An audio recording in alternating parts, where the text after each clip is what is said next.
Friends, welcome back to my channel Devas తెగుడు channel. నాకైతే కొంచెం జలుబు చేసింది. నా వాయిస్ అయితే కొంచెం క్లారిటీగా లేదు, మీరైతే ఏమనుకోవద్దు. ఇంక మేమైతే శివయ్య దర్శనం చేసుకొని కిందకైతే వచ్చేసాము. ఇదైతే కింద కోటకుండలోని ఘాట్ రోడ్లో ఉన్న పార్క్ అన్నమాట. పార్క్ పేరు వచ్చేసి బాలనందనం అని ఉంటుంది అనమాట. ఇదైతే ఇప్పుడు నేను చూపించిన కృష్ణుడు అయితే మాత్రం ఇదంతా బోటింగ్ అనమాట. బోటింగ్ చాలా బాగుంటుంది. అది చూసిన తర్వాత ప్రజెంట్ ఏంటంటే వాటర్ లేవు, అందుకని బోటింగ్ అయితే ఆవేశారు. తర్వాత ఇటు సైడ్ చేస్తేనేమో మన పార్క్ ఉంటుంది అనమాట. పార్క్ చాలా బాగుంటుంది అసలు అయితే మాత్రం. ఇక్కడైతే చూడవచ్చు మీరు, నెమ్మలు ఎంత బాగున్నాయి కదా. ఇక్కడైతే నెమలు అయితే మేము వెళ్ళంగానే అలా పురివిప్పి నాట్యం చేస్తుంది అన్నమాట. ఎంత బాగుంది కదా పురివిప్పిన నెమలైతే మాత్రం. నాకైతే చూడటానికి 2 కళ్ళు సరిపోలేదు అసలు అయితే మాత్రం.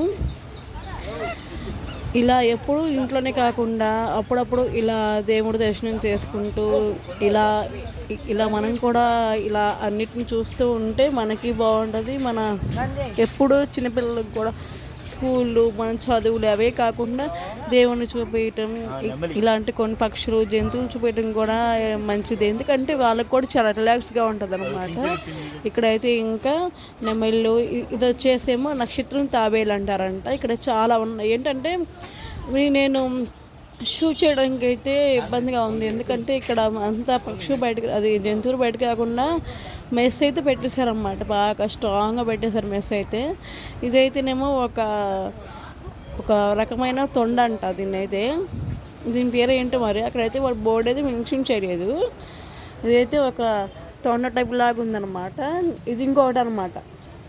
దీని పేరు వచ్చేసి రంగురంగుల ఉడతా అని పెట్టారు దీని పేరు. తొండ తొండ తొండ తొండ అని పెట్టారు దీన్ని అయితే. దీని పేరు అయితే బంగారు పక్షి అంట. ఇదైతే చాలా చూడటానికి మన బంగారం లాగా ఉంది కదా. ఇక్కడ వ్యూ అయితే చాలా బాగుంటుంది, పచ్చని చెట్లు, ప్రశాంతంగా. మనం ఇంట్లో ఎన్ని చేసి మనం తీసుకొచ్చిన రిలాక్స్గా ఉంటుంది మనకైతే. ఇక్కడ మీరు చూస్తున్నారు కదా, శివుడు మన హిమాలయాలో ఎలా అయితే కూర్చుంటాడో స్వయంగా స్వామి వచ్చి హిమాలయాల దగ్గర కూర్చున్నట్టు ఉంది కదా. నాకైతే ప్రశాంతంగా ఉంది. నాకైతే మాత్రం శివయ్య దర్శనం చేసుకున్న తర్వాత ఇక్కడైతే మన కోనెల్లా కనిపిస్తుంది కదా. దీంట్లో అయితే రంగురంగుల చేపలు ఉన్నాయి. చూడొచ్చు ఇదిగోండి, బంగారు రంగు చేప, మన నలుపు కలర్ చేపలు అన్నీ ఇదిగోండి, చాలా బాగున్నాయి కదా. ఇక్కడైతే ఇలా చిన్నపిల్లలని కూడా తీసుకోవచ్చు, చిన్నపిల్లల్ని మన ఫ్యామిలీని కూడా తీసుకొస్తే వారు కూడా చాలా ప్రశాంతంగా ఉంటుంది. వాళ్ళకి కూడా చాలా ఉత్సాహంగా ఆనందంగా ఉంటుంది వాళ్ళకి కూడా. ఇంకైతే అవి చూసేసి ఇంక లోనకైతే వచ్చేసాను. ఇదైతే మన ఫిషెస్ ఎక్వేరియం అన్నమాట. ఇదైతే ఇంకో చూడొచ్చు, ఇక్కడ చూడండి, లోపల ఎక్వేరియం పెట్టి చేపలు పెట్టారు. నల్ల చేపలు చాలా క్యూట్గా ఉన్నాయి కదా. ఇక్కడైతే ఎప్పుడు ఒకేలా కాకుండా ఇలా వస్తూ ఉంటే మనకు కూడా రిలాక్సేషన్గా ఉంటుంది. ఇది క్యాట్ ఫిష్ అంట. ఇదైతే కిల్లింగ్ రమి అంట. వాటి పైన పేరు కూడా చూడవచ్చు మీరు. చిన్న చిన్న చేపలు ఎంత బాగున్నాయి కదా. ఇక్కడైతే ఒక 15 అబోవ్ ఉన్నాయి అన్నమాట. వెరైటీస్ ఇవైతే బ్లాక్ అండ్ వైట్ గోల్డ్ అంట. చూడండి చిన్నవి, ఇవి కూడా చిన్నవి అన్నమాట. ఇవి కూడా ఇవైతే ఏంజల్స్ అంట, మన వాటిలాగా ఉన్నాయి. చాలా బాగున్నాయి. ఇంత మాత్రం మనం చెప్పాను కదా, నేను పార్ట్ 1 వీడియో చెప్పాను కదా, మనం దైవ క్షేత్రాల్లో చూడాల్సిన వాటిలో కోటకొండ కూడా ఒకటి అన్నమాట. కోటకొండకి చాలా ప్రసిద్ధిగాంచిన పేరు కూడా ఉంది మన కోటకొండకి అయితే. నాకైతే ఇవన్నీ చూస్తుంటే నాకైతే ఈ శివయ్య దగ్గరే ఉండిపోవాలనిపిస్తుంది. నాకైతే ఎంత ప్రశాంతంగా ఉంది అక్కడ వాతావరణంగా. నా దృష్టం ఏంటంటే నేను పోయిన రోజు కూడా చాలా ప్రశాంతంగా ఉంది. అది కాకేమో నేను పోయిన రోజు క్లైమేట్ అయితే చాలా కూల్గా ఉంది. క్లైమేట్ కూల్గా ఉంది, ఎండ లేదు, ఏం లేదు, ప్రశాంతంగా. మా అబ్బాయితో మాత్రం ప్రశాంతంగా దర్శనం అయిపోయింది. నాకైతే చాలా బాగా అనిపించింది నాకైతే మాత్రం. ఇక్కడ చూడండి, చేపలను చూసైతే మా వాడైతే అక్కడ నుంచి రా అంటే రాన్నాడు. ఇంక ఇటు సైడ్ ఇంకా చిన్నగా ఇంకా అన్నీ చూసేసి బయటకైతే వచ్చేసాను. అసలు ఈ పచ్చని చెట్లు, ఈ వాతావరణం చల్లగా ప్రశాంతంగా రంగురంగు ప్రపంచానికి దారి అని ఉంది కదా. అసలు కొటేషన్ కూడా చాలా బాగుంటాయి. ప్రకృతి మనం ప్రేమిస్తే ప్రకృతిని కూడా మనం ప్రేమిస్తుందంట.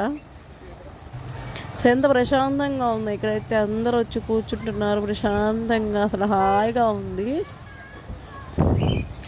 ఇక్కడైతే చూడండి, ఇదిగోండి చింపాంజీ బాబు కట్టేశాను. మీరేమో బయట ఉన్నారు, నేనేమో లోపల ఉన్నా అనుకో బాబు, అది ఫీల్ అయిపోయి బొమ్మ వెళ్ళిపోయిందంతా ఆడుకుంటుంది బాబు, అది అయితే ఒకటే. ఇక్కడేం చూడొచ్చు, ఇక్కడైతే ఇదేంది గిన్నె కూడని ఇది అంటారంట. ఇక్కడైతే ఇదిగోండి నెమలి, ఇదిగోండి పక్షులు కూడా ఎంత బాగున్నాయి. అసలు నాకైతే ఎంత ప్రశాంతంగా అనిపించిందో. మీలో ఎవరైనా ఇంతవరకు కోటకొండ వెళ్ళకపోతే మాత్రం తప్పకుండా వెళ్ళండి. ఇదైతే బాక్స్ గురించి రాశారనమాట. దీనికి టికెట్ అయితే మనిషికి వచ్చేసి 20 రూపీస్ ఉంటుంది అన్నమాట. మనీ విషయం కాదు, మన జీవితంలో కొన్ని చూడాలనుకుంటే మనీ ఇన్వెస్ట్ చేయాలి కదా. దేవుడి దగ్గర అయితే నేనైతే అసలు ఆలోచించను, దేవుడి కోసం ఎంతైనా ఖర్చు పెడతాను. నాకు దేవుడు అంటే అంత ఇష్టం అనమాట. ఇంకా మా ఫ్యామిలీ అందరం అయితే ఇలా ఎంజాయ్ చేసాము కోటకొండ ట్రిప్ అయితే. మా వీడియో అయితే నేనైతే మీకు నచ్చిందని అనుకుంటున్నాను. మా పార్ట్ 1 వీడియోని, మా పార్ట్ 2 వీడియోని మీరందరూ అయితే చాలా బాగా సపోర్ట్ చేస్తారని అనుకుంటున్నాను. మీరు సపోర్ట్ చేసే కొందు నేను ఇంకా మంచి వీడియోస్ మీ ముందుకు తీసుకొని రావడానికి చాలా కష్టపడతాను. ఓకేనా? ఓకే అండి. అయితే నేను ఇంకా ఈ వీడియో అయితే ఇంకా ఇంతటితో ఎండ్ చేస్తున్నాను. మా వీడియో నచ్చితే లైక్ చేయండి, షేర్ చేయండి, సబ్స్క్రైబ్ చేసుకోండి. కొత్తగా ఏమైనా మంచి ఛానల్ చూస్తే